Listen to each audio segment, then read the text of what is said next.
sesuatu yang kurang baik nantinya menjadi baik dan mungkin dapat membantu pemerintah dalam menganalisa setiap masalah yang ada, baik di dunia usaha, di pemerintahan, maupun juga masalah-masalah lingkungan yang sangat penting untuk kita bahas. Ternyata ada 16 orang sudah ditangkap gara-gara judi online. Judi online itu ada backingnya, ada ordal. Apa itu ordal? Ada orang dalam ternyata backingnya.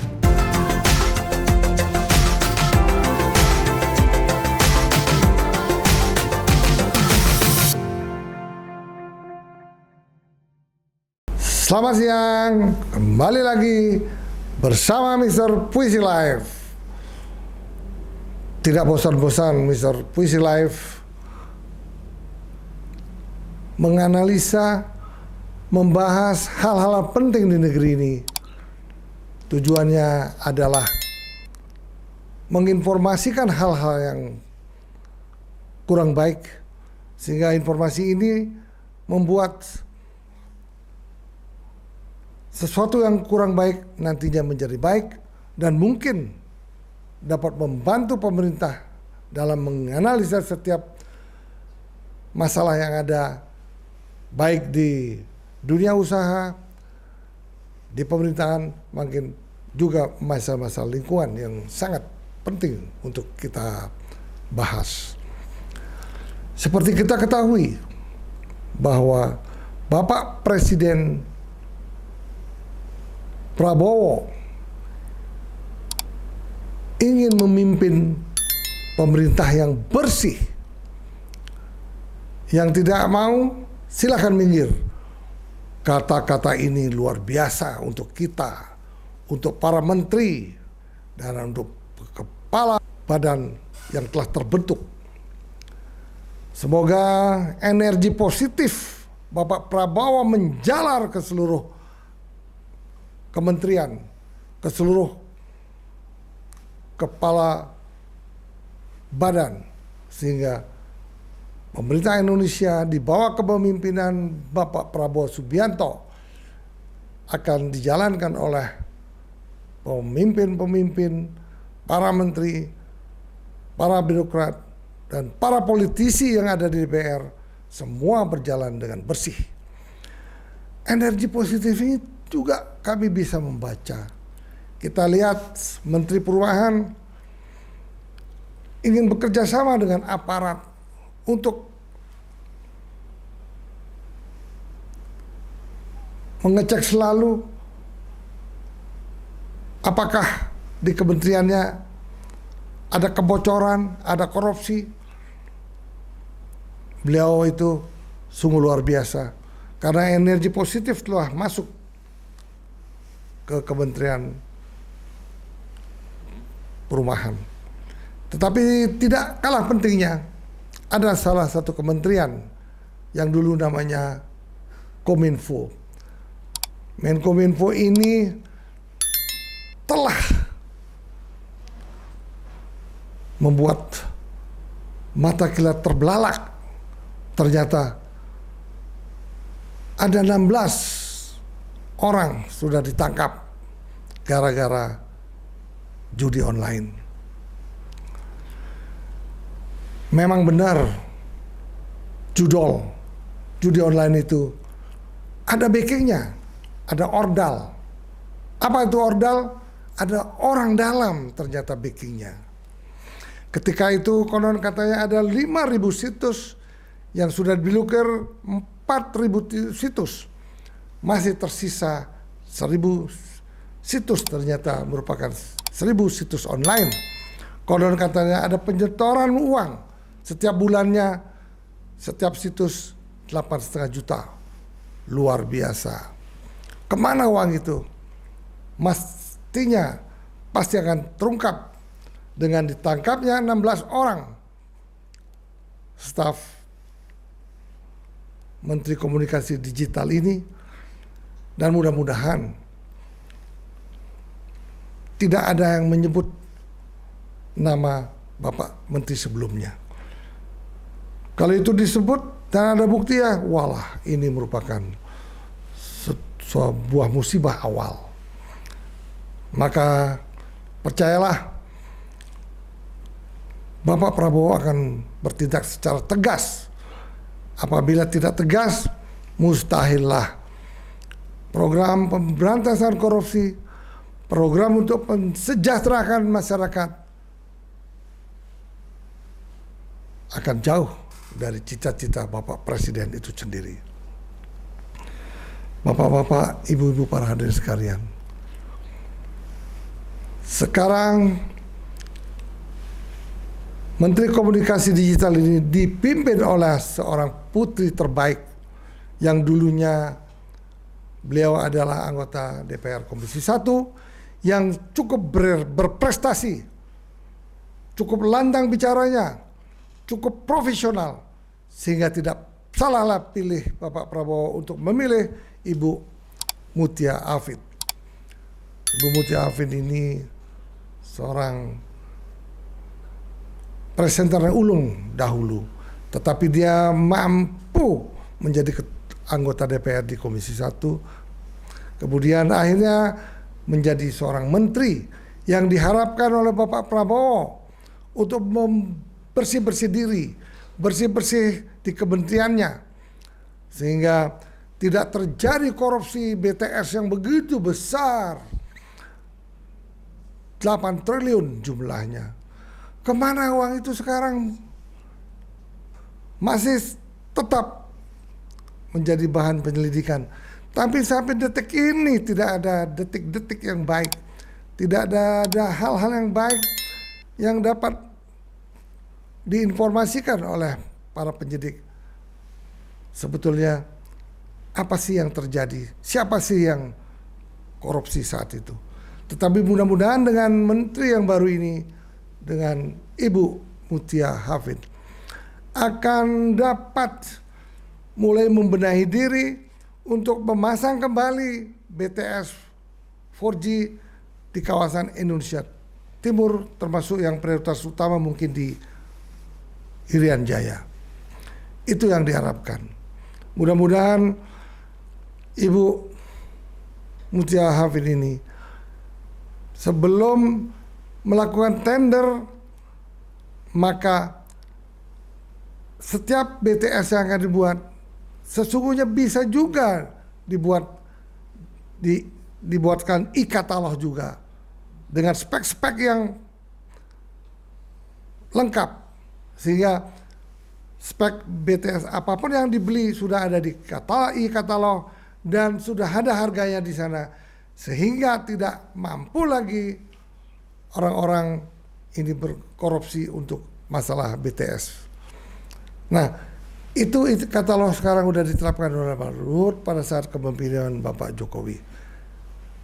Sekarang e-katalog sudah mulai dilaksanakan di setiap departemen. Tetapi bukanlah tidak bisa, pekerjaan teknis apapun bisa dilakukan, dibuat e-katalog, sehingga tidak terjadi korupsi yang besar-besaran. Luar biasa.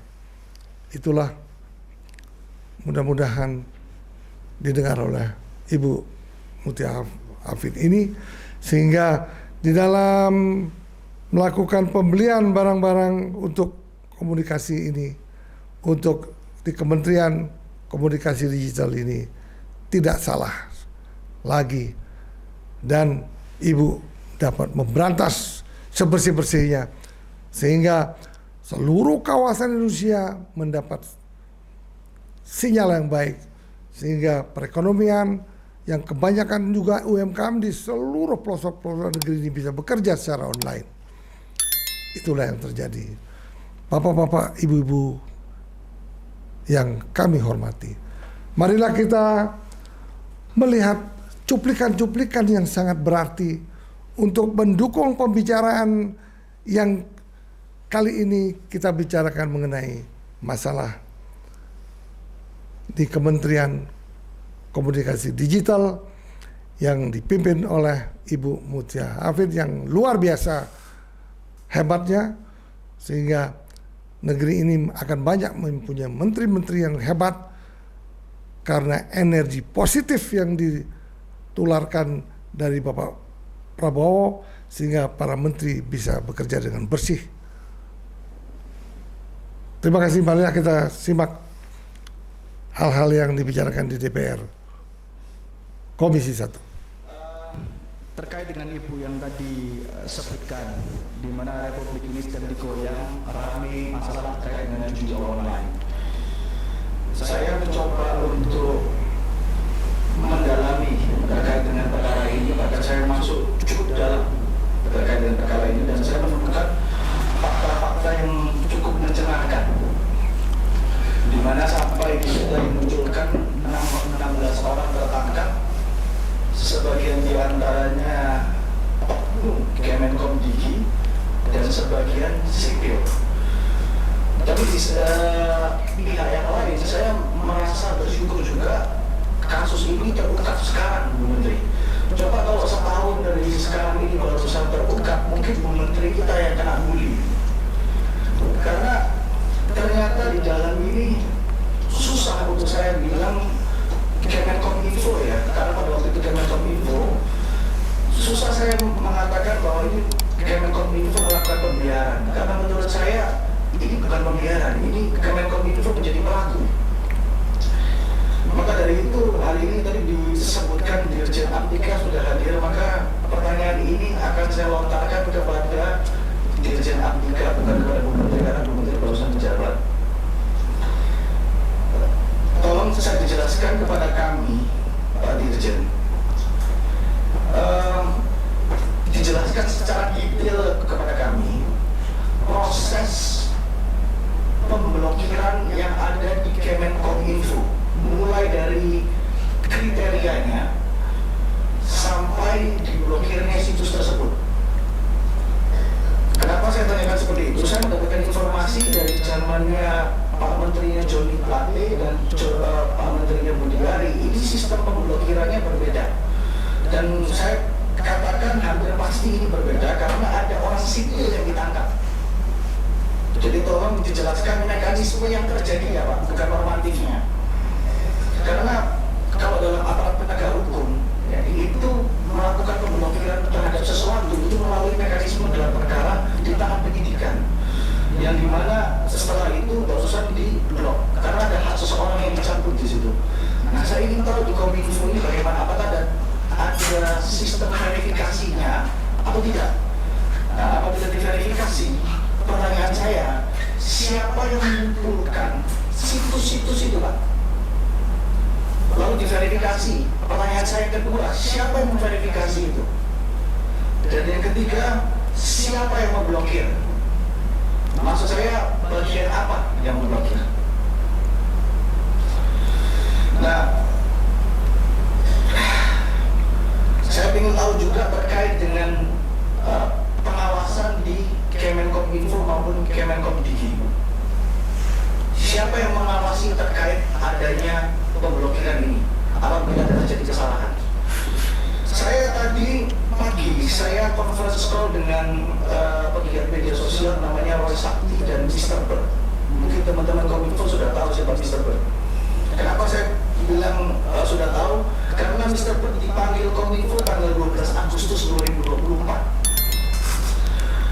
Mr. Bird di situ menyatakan bahwa situs yang diblokir oleh Kemenkominfo pada waktu itu bukan situs judi online, tapi situs WordPress. Dan dipanggil, disuruh membuktikan dan dibuktikan di Kominfo, bertemu dengan Pak Bima dan Pak Bintang.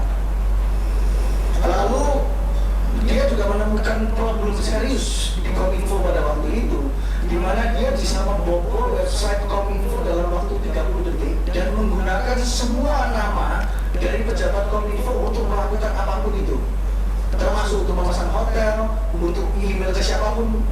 Jadi itu sampai detik hari ini itu sudah disampaikan dan ditunjukkan dan belum diperbaiki. Bu, ini judul online ini baru awal. Masih banyak sekali rentetan yang nanti pasti akan meledak, Bu. dijual. Kalaupun nggak meledak, ibu yang harus meledakkan. Dan saya percaya ibu bisa ini. Seluruh masyarakat Indonesia ini sekarang lagi mendukung dan semua mata melihat kepada ibu sebagai figur yang ditunjuk oleh Presiden untuk mengawali bersih-bersih sekarang ini. Yang kedua tentang anti pengamanan data pribadi. Ini membagongkan sekali dan mengkhawatirkan sekali, Bu. Republik Indonesia loh ini. Tapi faktanya demikian.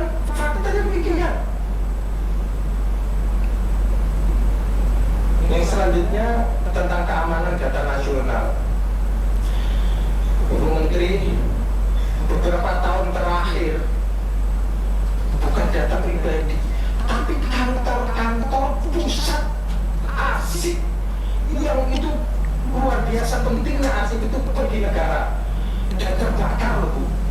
Contoh nih, kantor Kemenkumham, kantor Kejaksaan, gedung arsip dan kantor pelayanan perbendaharaan negara. Saya takutnya, Bu, setelah itu meledak lebih banyak lagi kantor-kantor akan terbakar. Tolong antisipasi itu. Karena ini ibu momentum untuk pemerintahan baru ini yang saya berharap lebih baik dari kemarin. Terima kasih, Bu. Ibu Menteri yang kami banggakan, kebanggaan masyarakat Sumatera Utara, saya ingin menyampaikan apresiasi yang sebesar-besarnya kepada Bu Menteri yang telah bertekad untuk bersih-bersih memberantas judi online dengan bekerja sama dengan pihak kepolisian. Tentu saja judi online ini sudah lama sangat meresahkan kita, bukan hanya memiskinkan, tapi juga merusak mental masyarakat yang ada di negara yang kita cintai ini. Sehubungan dengan hal ini, jika memungkinkan Bu Menteri, saya ingin mengusulkan perlunya ada Direktorat Penegakan Hukum di Kemkomdigi yang terus melakukan mitigasi maupun patroli cyber. Hal ini untuk menjaga agar generasi muda kita serta seluruh pengguna internet untuk terhindar daripada dampak negatif yang ada di dunia digital. Dampak negatif ini salah satunya judi online, pornografi, human trafficking, dan masih banyak lagi yang harus kita perhatikan. Direktorat Penegakan Hukum ini bisa juga menjadi pengawas bagi unsur internal yang ada di dalam Kemkomdigi ini agar kejadian seperti yang sekarang ini tidak terulang lagi. Mungkin ini saja yang bisa saya sampaikan kepada Bu Menteri. Sekali lagi selamat menjalankan tugas. Semoga sehat dan sukses selalu. Terima kasih. Pertama-tama saya ingin mengapresiasi Ibu Menteri beserta jajarannya karena sudah mengeluarkan instruksi Menteri nomor 2 tahun 2024 untuk mendukung pemberantasan judi online, Bu. Saya percaya di bawah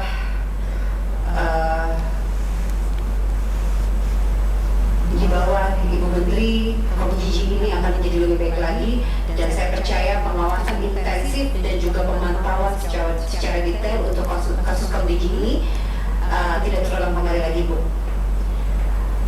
Ada aspirasi, Bu, dari kami, dari dapil saya Kalimantan Tengah, Bu. Saya harus membawa aspirasi dari masyarakat Kalimantan Tengah. Pertama-tama saya ingin ceritakan, Bu, bahwa Kalimantan Tengah ini besarannya adalah 1,5 kali Pulau Jawa, yang dimana populasinya 2,75 juta, terdiri dari 13 kabupaten dan 1 kota. Jadi, Bu, karena demografinya sangat sulit dan sangat luas, bagian utara Kalimantan Tengah ini berdekatan dengan IKN, Kabupaten Hurung Raya, yang memerlukan jarak tempuh selama 14 jam, Bu. Selanjutnya bagian barat dari Kalimantan Tengah itu dari kota Palangkaraya menuju Kabupaten Sukamara memerlukan waktu sekitar 12 jam melalui jalur darat. Luar biasa sekali rapat antara